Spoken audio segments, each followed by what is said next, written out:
بسم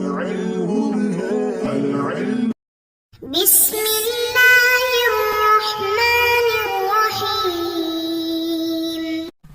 اللهم صل على سيدنا ومولانا محمد أفضل صلواتك بعدد معلوماتك وبارك وسلم وصل عليه. بسم اللہ الرحمن الرحیم. عزیز طلباء کرام، مختارات من ادب العرب سے بحمد اللہ تعالی آج ہمارا سبق نمبر 5 ہے اور مقدمۃ الکتاب سے ہمارا الدرس الثالث تیسرا درس ہے اس مقدمۃ الکتاب کا، جبکہ مجموعی طور پر 5واں سبق ہے. تو بڑھتے ہیں اپنے سبق کی طرف. ونأخذ كتب الحديث والسيرة كمثال لهذا الأدب الطبعي. اولا، ہم اس طبعی ادب کے لیے پہلے حدیث اور سیرت کی کتابوں کو بطور مثال لیتے ہیں. فنقول انها اشتملت على معجزات بیانیة وقطع ادبیة ساحرة تخلو منها مکتبۃ الادب العربی على سعتها وغناها. ہم کہتے ہیں کہ یہ حدیث اور سیرت کی کتابیں ایسے واضح معجزات اور ساحرانہ ادبی قطعات پر مشتمل ہے جن سے عربی ادب کا مکتبہ اپنی وسعت اور مالداری کے باوجود خالی ہے. وهو دلیل على صحة هذه اللغة ومرونتها واقتدارها على التعبير الدقيق عن خواطر ومشاعر ووجدانات وكيفيات نفسية عميقة دقيقة ووصف بليغ مصور للحوادث الصغيرة. اور یہی بات اس لغت کی صحت پر دال ہے کہ یہ لغت نفس اور شعور، جذبات، گہری دقیق نفسانی کیفیات کی تعبیر پر قدرت رکھتی ہے اور نیز ایسے وسیع ایسے بلیغ وصف پر دلالت کرتی ہے جو چھوٹے چھوٹے حادثات کی تصویر کشی کرتا ہے. وهي الكتب التي حفظت لنا مناهج كلام العرب الاولین واساليب بیانهم. اور یہی وہ کتب ہے جنہوں نے ہمارے لیے سابقین عرب یعنی اولین عرب کے کلام کے طرق اور ان کے اسلوب بیان کو محفوظ کیا. وَلَئِنْ صَحَّ مَا قَالَهُ الرَّقَاشِيُّ، اور رقاشی نے جو یہ کہا ہے انما تکلمت به العرب من جید المنثور اکثر مما تکلمت به من جید المنظوم، کہ یقیناً اہل عرب نے جو عمدہ کلام نثر میں کیا ہے وہ بنسبت عمدہ کلام کے جو منظوم ہے اس سے زیادہ اور کثیر ہے. فلم يحفظ من المنثور عشره ولا ضاع من الموزون عشره، لیکن پھر بھی انہوں نے کلام نثر کا عشر بھی محفوظ نہیں کیا اور کلام موزون کا عشر بھی ضائع نہیں ہونے دیا. اگر اس قول کو درست مان لیا جائے فکتب الحدیث النبوی صلی اللہ علیہ وسلم تصد هذا الفراغ الواقع في تاريخ الأدب العربي، تنقل إلينا هذا الذخر الأدبي الذي اعتقد أنه قد ضاع. تو احادیث نبویہ صلی اللہ علیہ وسلم کی کتابیں اس ادبی ذخیرے کو، جس کے بارے میں یہ گمان کیا گیا ہے کہ وہ ضائع ہو چکا ہے، ہماری طرف منتقل کر کے عربی ادب کی تاریخ میں واقعی اس کتب احادیث نے اس خلا کو پر کر دیا ہے. وتمتاز أنها قد اتصل سندها وصحت روايتها، فهي أوثق مصدر للغة العربية البليغة التي كانت سائدة في عهدها الذهبي الأول.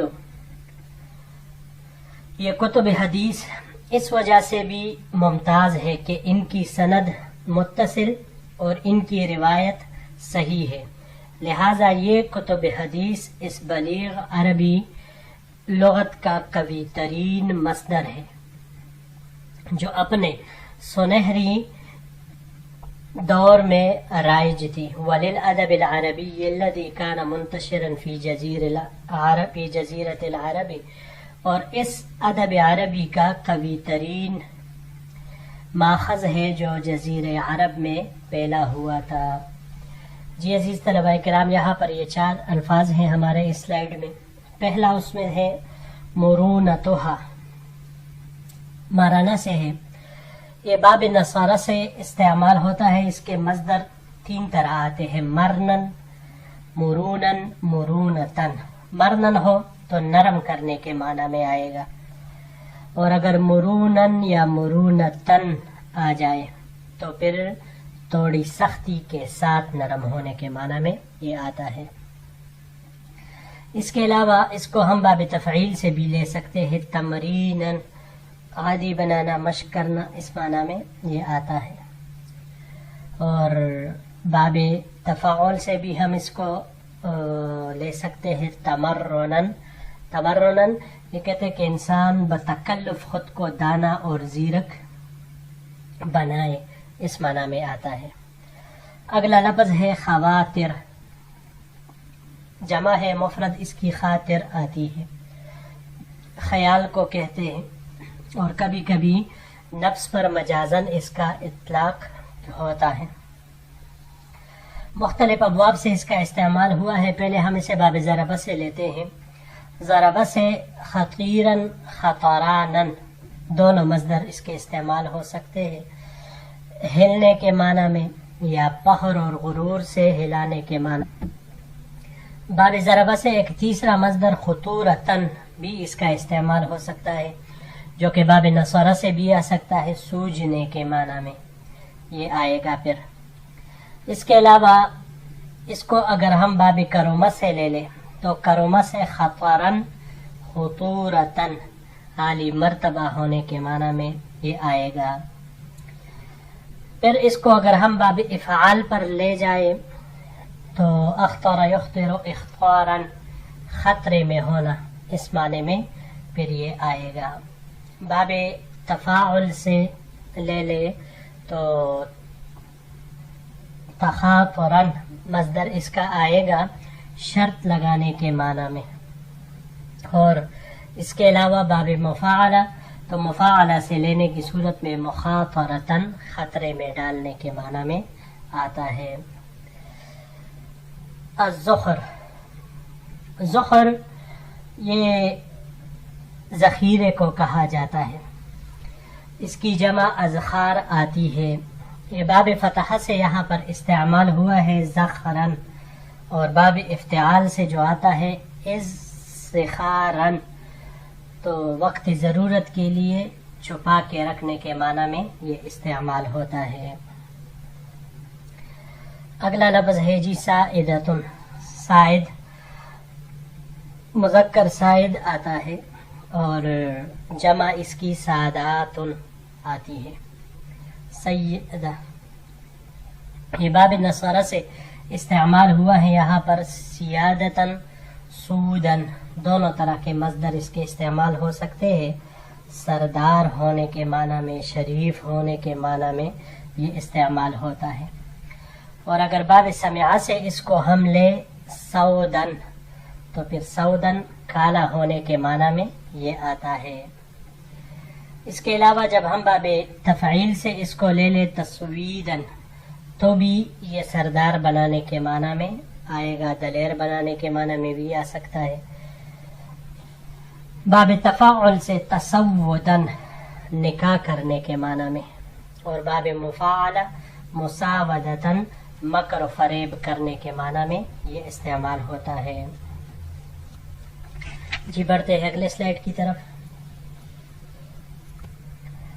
ان هذه الكتب تشتمل على روايات قصيرة وطويلة وكلها أمثلة جميلة للغة العرب العرباء التي كانوا يتكلمون بها ويعبرون فيها عن ضمائرهم وخواطرهم. یقیناً یہ کتاب مختصر و طویل روایات پر مشتمل ہے، اور یہ سب روایات اصیل عرب کی لغت کہ جن کا اہل عرب تکلم کیا کرتے تھے اور جن کے ذریعے اپنے ما فی الضمیر بیان کرتے تھے، اس کی بہترین مثالیں ہیں۔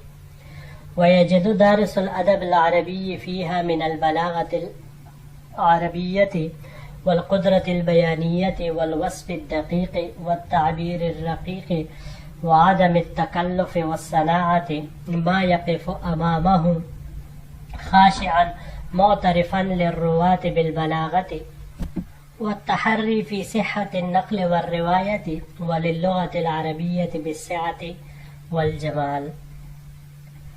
عربی ادب پڑھنے والا شخص جب بھی اس کے سامنے انتہائی باادب راویوں کے لیے بلاغت، صحت نقل و روایت میں جدوجہد اور عربی لغت کے لیے وسعت و جمال کا اعتراف کرتے ہوئے کھڑا ہوگا تو ان روایات میں بلاغت عربیہ، قدرت بیانیہ، دقیق وصف، باریک تعبیر اور عدم تکلف و بناوٹ پائے گا۔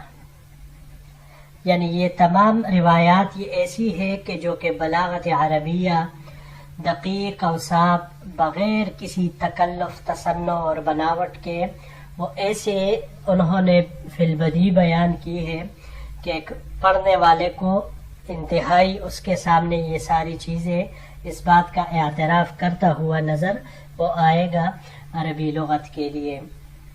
اما الروایات الطویلہ فهي ثروة أدبية ذات قيمة فنية عظيمة وهي التي تجلت فيها بلاغة الراوي العربي واقتداره على الوصف والتعبير والتصوير۔ یہ طویل روایتیں، ہرچہ یہ طویل روایتیں ہیں تو یہ عظیم فنی، قیمتی، ادبی سرمایہ ہے، اور یہی وہ ادبی خزانہ ہے جس میں عرب راوی کی بلاغت، وصف تعبیر اور تصویر کشی کی قدرت اچھی طرح ظاہر ہوتی ہے۔ وہی التي يطول فيها نفسه فيحكي حكاية يعبر فيها عن معان كثيرة وأحاسيس دقيقة ومناظر متنوعة۔ اور یہی وہ روایات ہے جس میں عربی ادیب اپنے نفس کو بڑا کرتا ہے اور ایسی حکایت بیان کرتا ہے کہ جس میں بہت سے معانی، نازک احساسات اور مختلف مناظر ہوتے ہیں۔ فلا يخذله اللسان ولا يخونه البيان ولا يتخلف عنه مدد اللغت، لیکن اس کو زبان رسوا کرتی ہے اور نہ ہی بیان اس کو دھوکہ دیتا ہے، اور لغت کی مدد بھی اس سے پیچھے نہیں رہتی۔ وَكَأَنَّهَا لَوْحَةٌ فَنِّيَّةٌ مُنْسَجِمَةٌ مُتَنَاسِقَةٌ قَدْ أَبْدَغَ فِيهَا الْفَنَانِ، گویا کہ یہ ایک ایسا مرتب اور منظم پنی تختی ہے جس میں ماہروں نے انتہائی عمدگی سے کام لیا ہے۔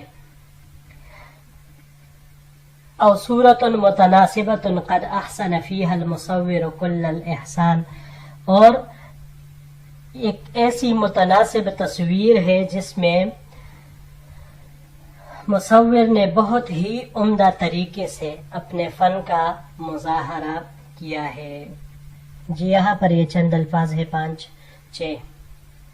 پہلا اس میں سے الرقیق، رقیق یہ پتلے کو کہا جاتا ہے اور اس کی جمع ارقا آتی ہے۔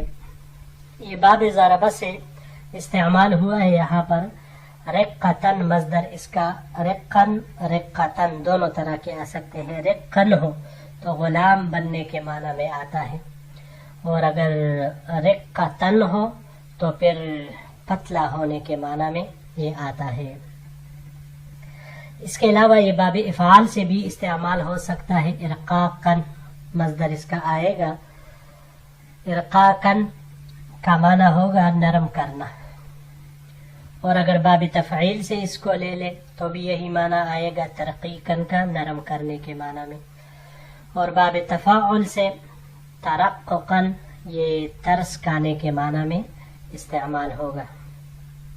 للرواتی راون کی جمع مفرد ہے اس کا راون. باب ضربہ سے استعمال ہوا ہے یہاں پر روایتاً نقل کرنے کے معنی میں. راوی اس کو کہا جاتا ہے جو کسی روایت کو نقل کرتا ہے. باب سمعہ سے جب ہم اس کو لیں گے تو 3 طرح اس کا مصدر آ سکتا ہے. ریین، ریین یا ریون. یعنی ریین یا ہو تو پھر فتحہ اور کسرہ کے ساتھ، اور ریون یہ ایک ہی ہے. تینوں کا معنی ہوتا ہے سیراب ہونا، اس معنی میں یہ آتا ہے.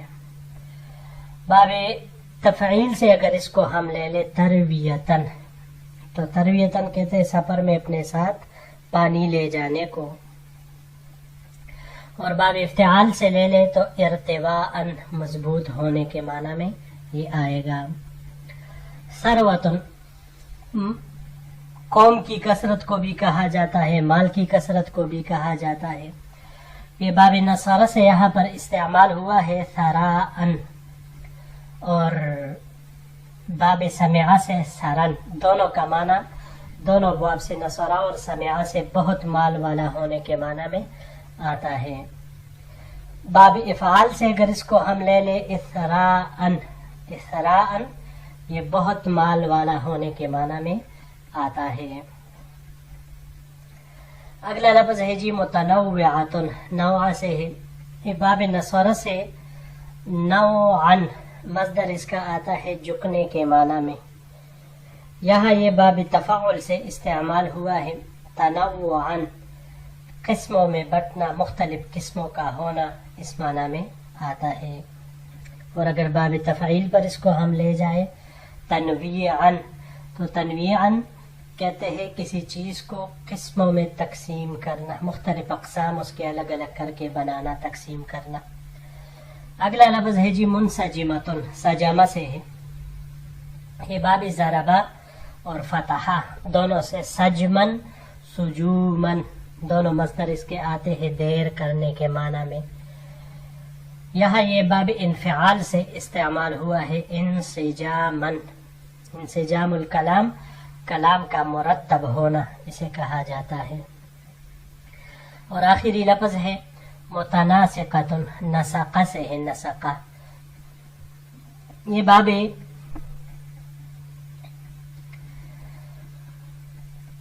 نصارہ سے اس کا مصدر نسقاً آتا ہے، پیرونا، ترتیب دینا، اس معنی میں. اور اگر باب تفعیل سے لے لیں ہم اس کو تنسیقاً، تو پھر یہ ترتیب وار رکھنے کے معنی میں آئے گا.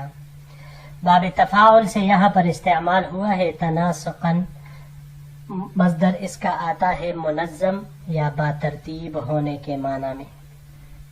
اور اس کے علاوہ باب انفعال سے بھی ہم اس کو استعمال کر سکتے ہیں، تو مصدر اس کا انساقاً آئے گا، سجا کہنا، اس معنی میں پھر یہ استعمال ہوگا.